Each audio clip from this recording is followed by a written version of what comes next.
Hello and welcome to the DVCC client webinar titled Biosignature Modulation. If you haven't listened to the previous, or you didn't get to watch the recording, or you didn't get to watch it live, then biosignature basically refers to where you store fat is hormone related. So, for example, a lot of people get confused and think that by doing 1,000 sit-ups you'll get a flat stomach. That's not actually the case. You have to learn or know how to manipulate the hormones, manipulate them naturally via nutritional and supplement strategies, which we'll go through, and we'll actually focus on 3 points today. We focused on 3 points in the previous one. We're going to focus on 3 points that are around your trunk. So we're going to go through the hormones that affect them and how you can actually optimize those hormones to lose fat from your stomach. So once again, because there's quite a lot of this is a good one, this area. I know a lot of people have been looking forward to that. We've had a lot of emails from people wanting to know this, particularly this area, because for a lot of people it's the area they really want to focus on. So if I don't get around to answering your questions, which I probably won't, we'll follow up with you later on. So please put them into the box. Hopefully you can see it there. Put them into the box there and we'll get around to answering them probably one-to-one with you. So let us begin. Now the first point is called the Midaxillary. Now if you have a look on there on that photo, I'm going to remind you again that this is of an Olympic level athlete, female. So this is a very, very lean woman. It's just they use this because it's easy to see all the different points. So the Midaxillary, which we're going to spend very little time on actually because it's linked to your thyroid. We could talk about it, but I think it's more responsible to say that if you do think you have any thyroid issues, you're better off talking to a doctor. I think it's one area that's not responsible for us to go into, and you'll find that if you do store fat, particularly around there, now try not to get confused between that area and your hip area. This Midaxillary is that little bit higher, as you can see there on that photo, than your hip area. But if you do fear that you have or think that you may have some sort of thyroid issue, then you're better off talking to your doctor because they can do blood tests for that. Okay, so we'll move straight on.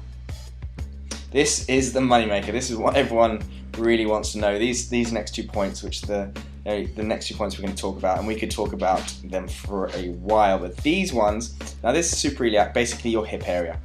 So this one is literally directly linked to how much in the way of carbohydrates you have. Now, when I say carbohydrates, I'm more particularly talking sugary forms of carbohydrate, e.g. white pasta, potatoes, and things like that. Things with very little fibre in.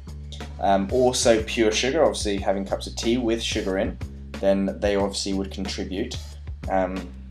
And pastries and things like that, they all have sugary foods, and even if it also contains fats at the same time, such as a pastry, a lot of trans fats in there, then that will literally go directly to your hip. So once again, a lot of these are all in ratio. So if you do feel that you store most of your body fat or a lot of more than other areas on your hip area, I can guarantee that the amount of refined sugary carbohydrates that you eat would correlate. So the more you store fat on that hip area, the more likely you're eating too much in the way of sugary carbohydrates.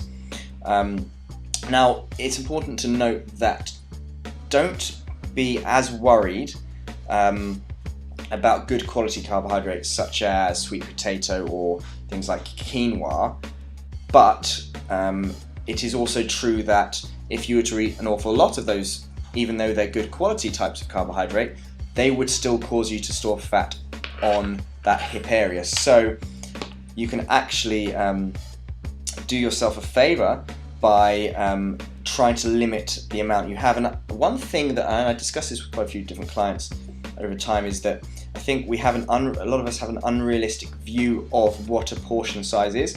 So what we end up doing is making the biggest portion on our plate the carbohydrate source, and that's not the way it should be. So really it should be equal amounts of good quality lean protein, so that's fish, meat, the good quality from good sources, and green vegetables, equal amount if not more. You can't overeat green vegetables.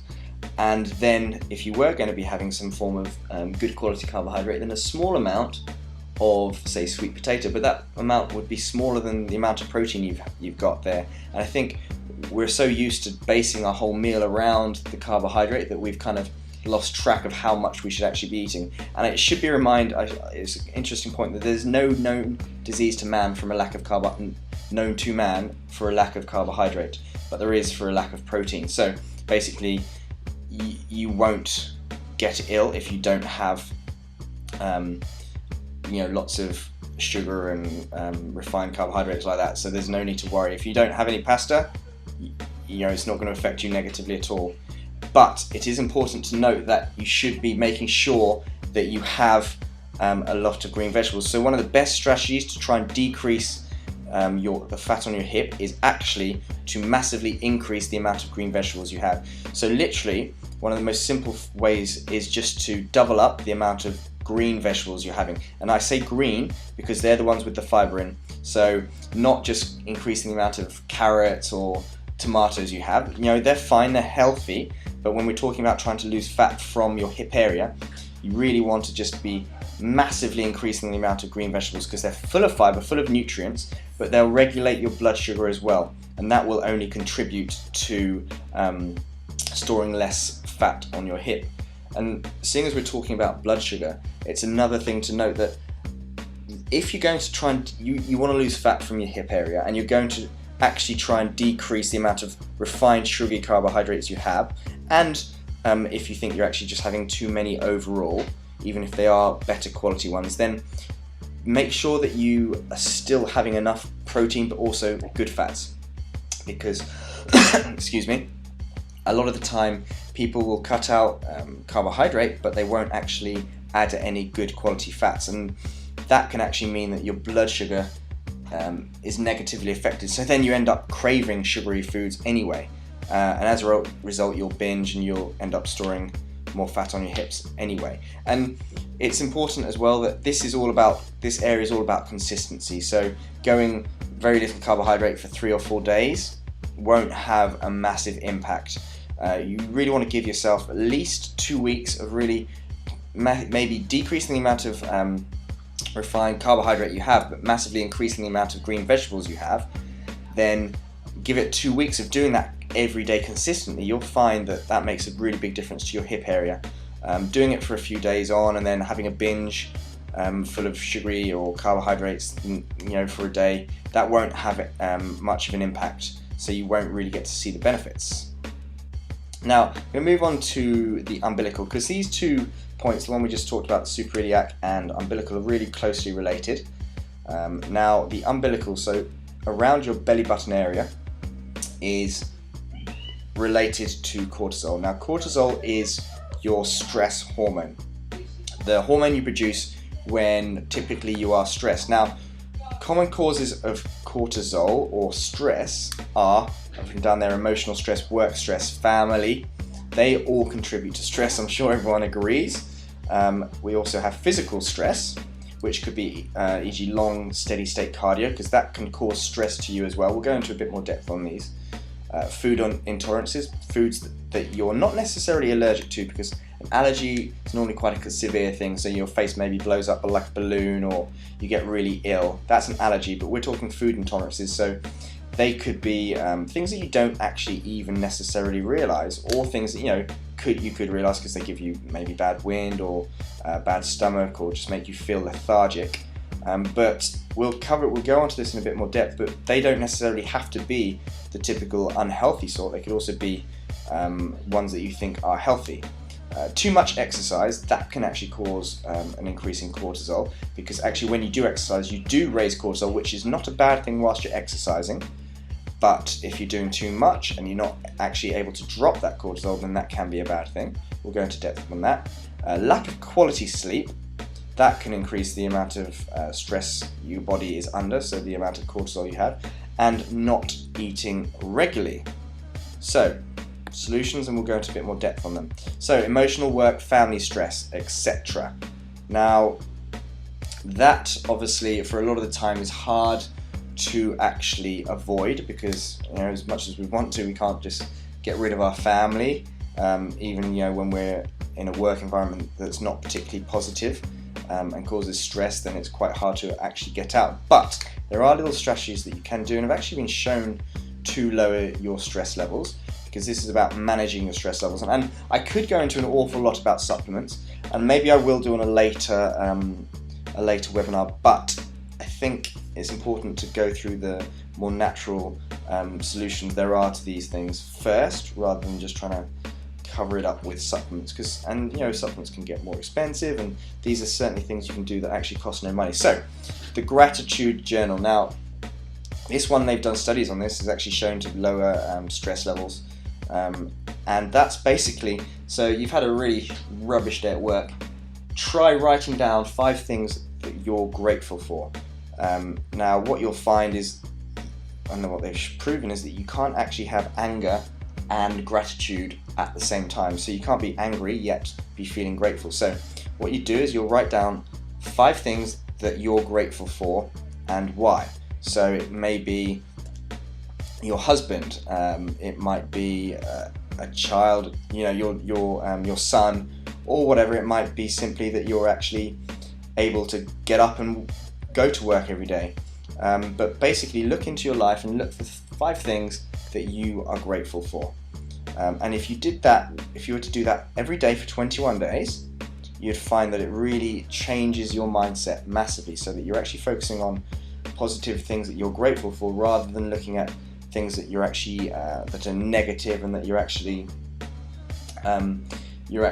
that cause you stress anyway. So thinking about them further cause you more stress. So try changing your mindset, and it will actually make a difference. And that's been proven. Gratitude journal is quite a powerful thing. I think we spend, and it's quite a good thing to start the day with as well. Naturally, we spend a lot of time focusing on what's not going well, rather than actually what's going well or what we're grateful for.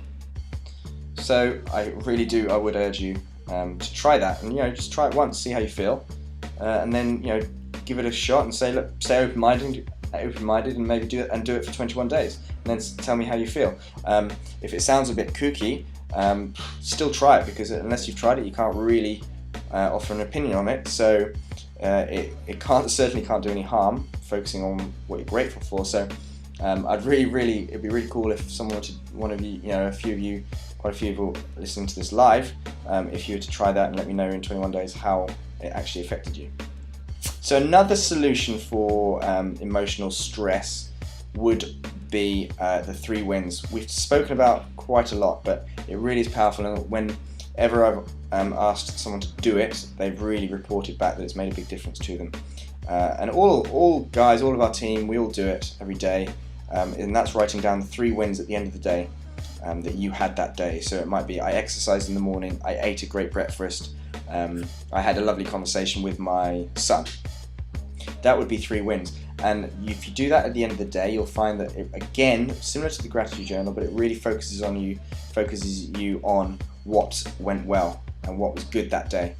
And that will actually naturally lower your stress levels, your cortisol levels, which will lead to less body fat around your stomach area.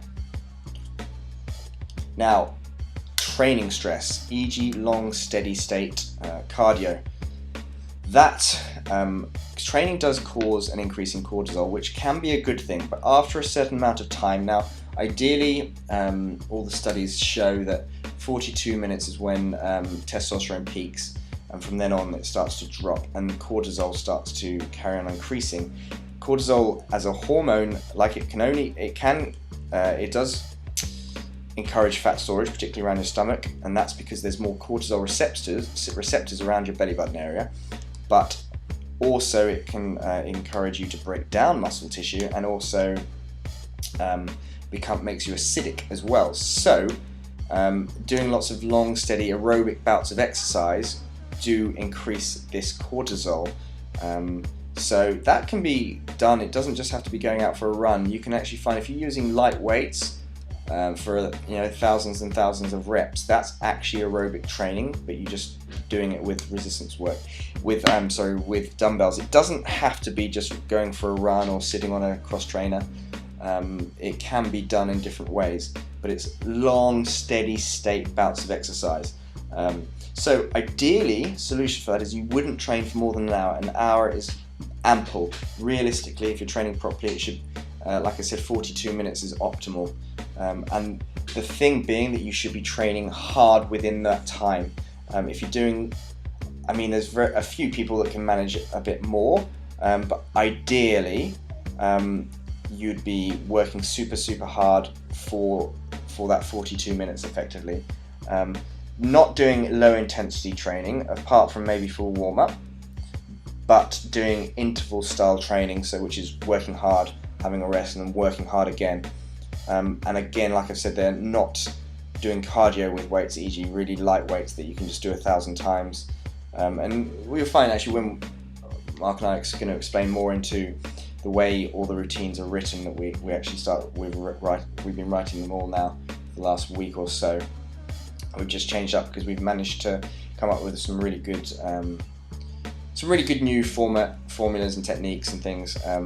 You'll get to experience them if you haven't already, but they are definitely not using low intensity style training. They're using really interval style training that produces a lot of lactic acid. That causes a lot less actual stress on your body, which is interesting because it's a lot tougher for you, but that's why it produces a much better fat loss response, and ends up with a far better body composition, which means less body fat and more muscle tone, because it's not using long steady state cardio, which adds stress to your body, which will actually encourage you to store fat around your stomach. Which is why whenever you watch the London Marathon, you can see a lot of people that you'd expect, if long steady state cardio was good for fat loss, you'd expect a lot of very lean people. And actually, when you look at it, a lot of people I've spoken to that have actually done the marathon have found that they've actually put on body fat whilst training for it, yet they've upped their steady state cardio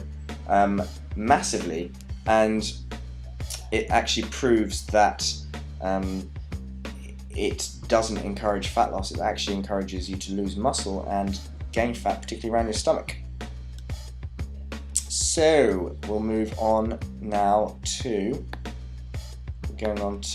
food intolerances, I think. Yes, we're on to food intolerances. Now, like I said, food intolerances don't necessarily have to be the usual culprits, but often they would be. So gluten, dairy, sugar, and processed foods are all food things that cause are typical food intolerances for most people. So if you fear that you store fat around your stomach area, around your belly button area, and you're wondering why you can't seem to lose it from there, then make sure the first thing you do is you look at the gluten, dairy, sugar, processed food content that you're eating, and then literally the only way to really know is to cut it out for at least 21 days completely. Now, when I say cut it out, I'm talking about literally cutting it out completely, because it only takes 1/16 of a fingernail of gluten to cause an inflammatory response for, I think it's 3 months, 90 days, that's right, 90 days. So you can know that you have to have zero. There is no, oh, I had a little bit, but I'm still storing fat around my stomach. It has to be cut out completely. And then what you do after those 21 days is you introduce one of those things, one of those foods, and see how you go. It's a form of elimination diet, but by taking it out and then for that long, you'll drop any sort of inflammation response you have, and then introduce it back, and you'll see how you respond. But don't introduce them all together, because obviously you won't be able to tell which actually you're intolerant to, unless it's all of them.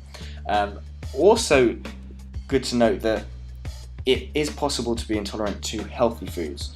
It is a really individual thing. So don't think just because a food is healthy that for you it's not intolerant. So if you're thinking, for example, tomatoes, a great healthy food, but you may well be intolerant to them. If you're getting a little bit of a feeling that whenever you're eating them, you're feeling a bit funny afterwards. Maybe your energy levels are low. Maybe you're just feeling not as good as you normally do.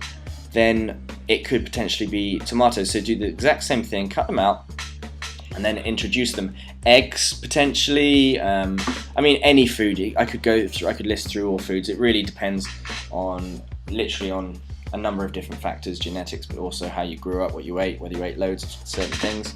Fish. I mean, literally, just because the food's healthy, it doesn't necessarily mean that it couldn't be an intolerance for you. So be aware of that, how you feel, and then all you have to do is take them out for 21 days and then introduce them. But yeah, food intolerances are often a big cause of stomach fat for a lot of people, and I've actually working with clients and then asked them to cut out certain foods. Despite them being healthy foods, they found that their fat loss have actually increased because they're no longer getting an inflammatory response. Now, here's an interesting one: too much exercise. It's possible to do, like I've said about too long a bouts of exercise, but too much exercise can actually cause too much of an increase in cortisol, which then encourages you to store fat around your stomach.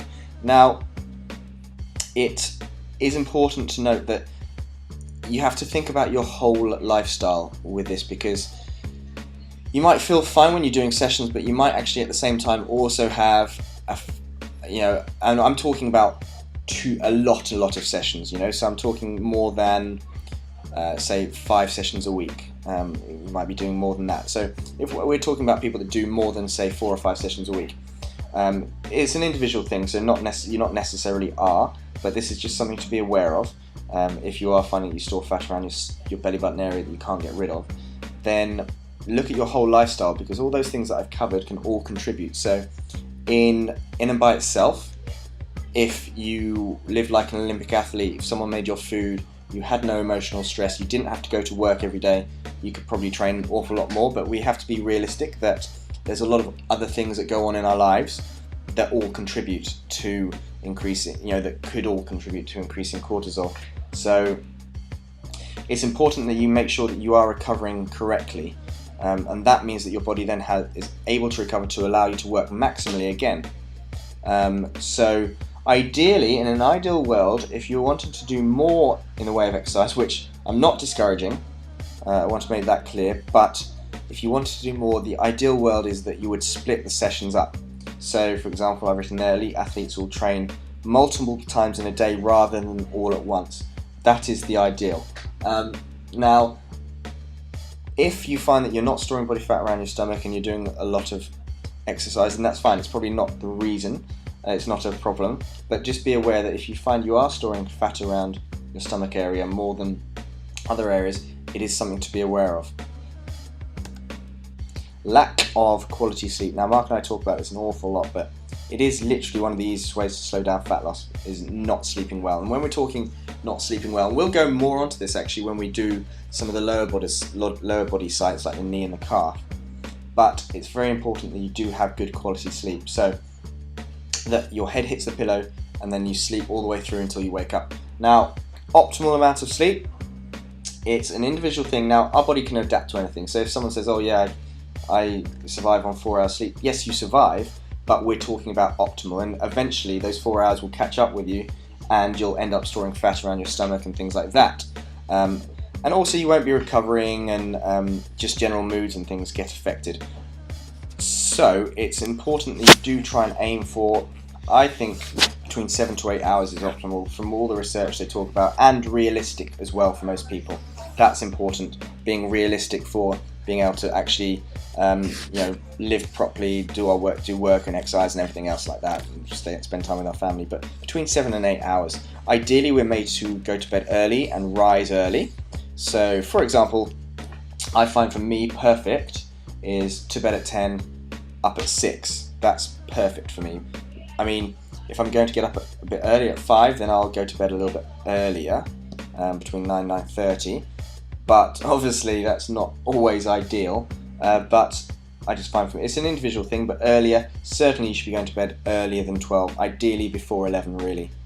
I know a lot of people end up staying past 12, and that really can play havoc with actual fat loss, but also particularly storing fat around your stomach. So one of the key things to actually help you get to sleep is magnesium. And actually, interestingly enough, whenever you are under periods of stress, what happens is you deplete, so you get rid of more magnesium than at other times. So the more stressed you are, the more magnesium you should take, and that will actually help sleep. So it should proceed. If you know you're coming up to a stressful period from whatever cause, I would say increase the amount of magnesium you have. And you'll know you're having too much magnesium if your stools, without saying this, if you basically get diarrhea. And so what you can do is split up. We normally recommend about 4 magnesium tablets before bed. What you can do if you want to increase is have some at dinner before bed as well. You just increase the amount. I've actually, in times of stress, I'll end up having 8 because my sleep becomes poor if I'm in times of stress or whatever. But at the moment I just take 4 every day. And also note that having training also does decrease the amount of magnesium you have as well. Okay, so let's move to the final one. Now I know, like I said, magnesium is the only supplement I've actually included, but I wanted to talk about, it's easy for me to talk about different supplements and things, but I think it's more responsible if we talk about the natural food type of ways, because at the end of the day, food makes the biggest difference to this area of your body, your stomach and your hips. So I could talk about supplements, but really they can be a bit of a what's the word? A thing that you put over a cut. Plaster. There you go. They can be a bit of a plaster.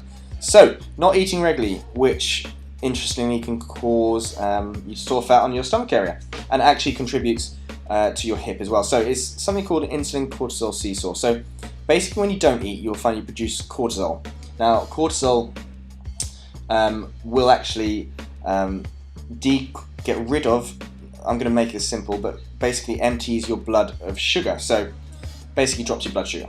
What you'll find is then you crave sugary foods, which when eaten will increase the amount of insulin you have, but they're also generally sugary foods will be inflammatory, which will increase the amount of cortisol, and then drop the insulin, drops the blood sugar out, and basically what you find is that it's a bit of a seesaw. Insulin goes up, cortisol goes up alternately. So what you'll find is that actually encourages you to store fat around your stomach, but also around your hip area as well. Now, that's if you're spending long periods of time not eating. So we're talking more than 3, 4, 5, 6 hours, 3, 4, 5, 6 hours really, because ideally to try and keep that in check, you'd be eating small feedings regularly. A good amount of quality protein. Now these don't have to be big meals, but it's just a case of not going for long periods of time without any food. So some quality protein and some quality fat is ideal. But a couple of ideas, I'm sure some of you know these already, but celery and almond butter, Monge 2, basically a lot of different stuff with almond butter is ideal. Almond butter is super good, full of healthy fats, a little bit of protein, and adding that to some fibrous vegetables such as celery is ideal as a little snack. And it's great because you can just wrap it up, put it in a container, take it with you to work. It's easy to do. Guacamole, naturally made guacamole is best, and some veg, so like peppers and things, carrots maybe, is also another good little snack. And I put beef and spinach because I just went to Tesco's to get some food and I just got some beef and spinach.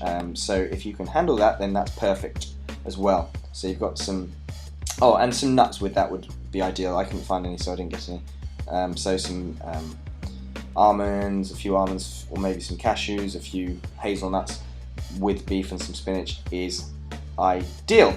Now I see there's quite a few questions out. I didn't want this to go on too long, so we're about 30 minutes now, so I'll stop now. Hopefully you've got that you found that quite interesting. I've got quite a few questions I'm going to reply to tonight or tomorrow, but I hope if you have any more questions, do ask. It's a big topic, and like I said, I can talk about different supplements and things, but I don't really want to be pushing supplements. If you do have any questions about suggestions for anything, then I'll then answer those.